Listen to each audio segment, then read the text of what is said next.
iasă în trei, nu ascultă nimic nou, fiindcă totul-i vegranic. Alții sunt mai derbedei, suferă de șmecherie, pun pistol în cap.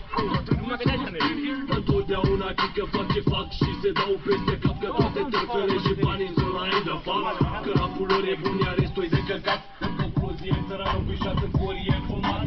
E de prima să vezi că mulți sunt cai. România ar trebui să fie plină de... Was anderes, was anderes. Ja.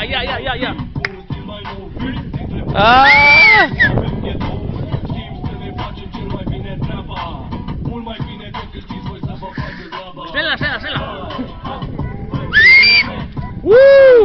Der war gut.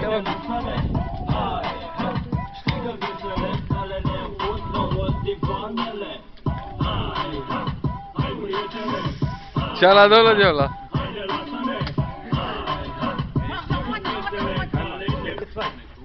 Lasă-mă să mă prezint, să-mi carie mă introduc în capul tău vechi, ca să văd cum mă simt.